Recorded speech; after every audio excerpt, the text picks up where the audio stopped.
मित्रांनो नमस्कार. मित्रांनो हा छोटासा व्हिडिओ शेवटपर्यंत पहा. व्हिडिओ आवडला तर व्हिडिओला लाईक करा. चॅनलला मात्र सबस्क्राईब करायला विसरू नका.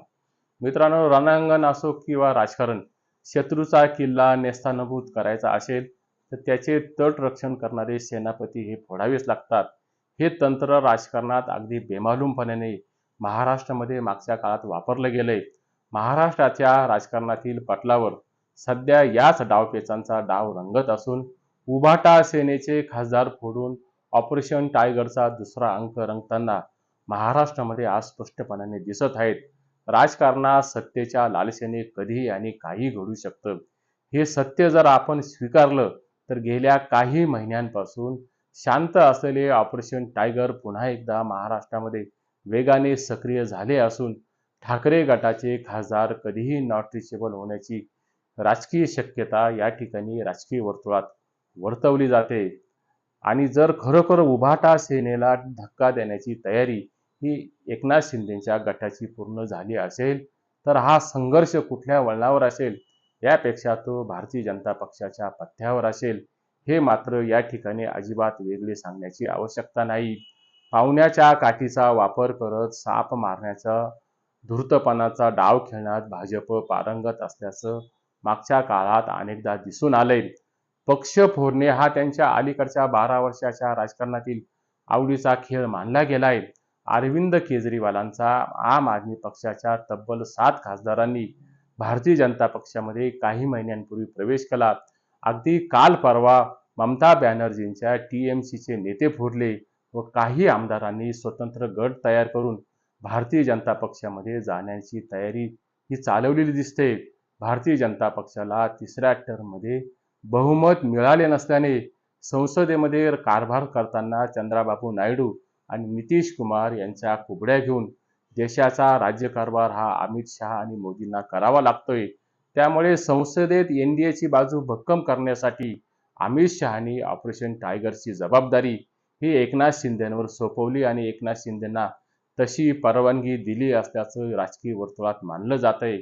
हे ऑपरेशन टायगरची मोहीम फत्ते झाली तर उद्धव ठाकरेंसाठी व त्यांच्या पक्षासाठी फक्त चिंता वाढवणारा ठरवणार नसून त्यांच्या एकूणच राजकीय भवितव्याच्या दृष्टीने ऑपरेशन टायगर उभाटा सेनेच्या राजकीय शिवपेटीला ठोकलेला खेळा हा ठरू शकेल व पुढच्या काळात पक्षाला लागलेली गळती रोखणं हे उद्धव ठाकरेंच्या दृष्टीने आणि विरोधी पक्षांच्या दृष्टीने अजिबात सोपं नसेल. पक्षांतर ही काही लोकशाहीत नवीन बाब राहिलेली नाही. फरक एवढाच की पूर्वी विचारसरणीशी असलेले मतभेद हेच पक्ष बदलण्याचं कारण असत ठरत. आज मात्र पूर्वीचं राजकारण राहिलेलं नाही. पूर्वीचं राजकारण हे विचारधारेवर उभं होतं. आता मात्र ते सत्ता आणि संपत्तीच्या आणि पैशाच्या लालसेवर उभं असल्याचं या ठिकाणी विदारक चित्र महाराष्ट्रामध्ये गेल्या काही दिवसांपासून निर्माण झालंय. याला जसं भाजप कारणीभूत आहेत तसंच विरोधी पक्षांची अनास्था देखील या ठिकाणी कारणीभूत ठरली आहे. 2022 मध्ये एकनाथ शिंदेंनी 40 आमदारांना घेऊन शिवसेनेमध्ये मोठं बंड केलं. हे बंड देशाच्या राजकीय इतिहासात सर्वात मोठं राजकीय बंड ठरलं. हे बंड काही एका दिवसात झालेलं नाही. त्याची पूर्वतयारी अनेक कारणांनी या ठिकाणी महाराष्ट्रात झालेली दिसते. आपल्याच आमदारांना व आपल्याच नेत्यांना उद्धव ठाकरे भेटत नसत.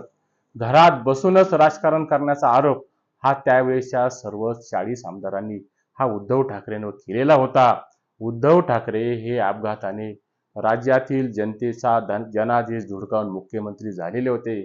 साखरपुडा आणि लग्न एकाशी आणि हनीमून मात्र तिसऱ्याशी या अवसानघातकी भूमिकेतून राज्यातील जनतेचा जनादेश धुडकावून उद्धव ठाकरे हे अपघाताने मुख्यमंत्री म्हणून महाराष्ट्रावर लादले गेलेले होते.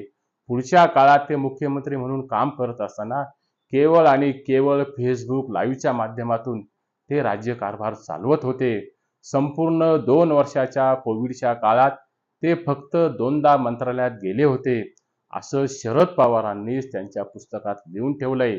त्या तुलनेने त्यावेळेसचे विरोधी पक्षनेते राहिलेले देवेंद्र फडणवीस हे मात्र कायम जनतेच्या प्रश्नावर रस्त्यावर उभे राहिले, रस्त्यावर संघर्ष केला. जनतेच्या समस्यांशी त्यांनी सातत्याने नाळ तुटू दिली नाहीत. कोविडच्या काळामध्ये त्यांना मात्र दोनदा कोरोनाची लागण झाली, मात्र त्यांनी त्यांच्या जीवाची पर्वा या ठिकाणी केली नाहीत. त्यामुळे फक्त सत्ताधारी पक्षांवरच्या राजकारणावर फोडाफोडीचा आरोप करून या ठिकाणी चालणार नाहीत. तर आपले आमदार आणि आपले खासदार का म्हणून दुसऱ्या पक्षात जात आहेत याचंही कठोर आत्मपरीक्षण हे उभाटा सेनेला आणि विशेषतः विरोधी पक्षांना या ठिकाणी करणं अत्यंत गरजेचं ठरलंय. भारतीय जनता पक्षासारख्या महाशक्तीला रोखण्याची ताकद महाविकास आघाडीमध्ये आहेत असं मला तरी आज या ठिकाणी अजिबात वाटत नाही. तामिळनाडूमध्ये धर्मांधतेचा वारू रोखण्यात विजय थलपती यशस्वी झाले असले तरी भविष्यात महायुतीला पराभूत करण्यासाठी महाराष्ट्राच्या एकूणच राजकारणात आणि एकूणच विरोधी पक्षामध्ये थलपतींसारखा आश्वासक चेहरा हा महाविकास आघाडीमध्ये आज तरी या ठिकाणी दिसत नाहीत. हीच आज विरोधी पक्षांची महाराष्ट्रामध्ये खूप मोठी शोकांतिका आहे.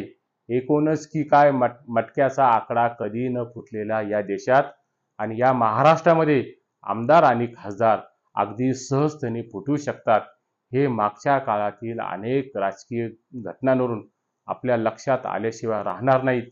कारण इथल्या बाजारपेठेत विकले जाणारे आहेत म्हणून खरेदीदारांची संख्या मोठी आहे. हे कुठेतरी ध्यानात घ्या. पुढच्या काळामध्ये एकनाथ शिंदेंचं ऑपरेशन टायगर्स हे कुठल्या वळणावर उभं राहतं आणि महाराष्ट्राच्या राजकारणाला कुठली दिशा देतं हे येणाऱ्या काळातच आपण बघतच राहू. आपल्याला याबद्दल काय वाटतं? आपले मत कमेंट बॉक्समध्ये नोंदवा. तुर्तास एवढेच. नमस्कार.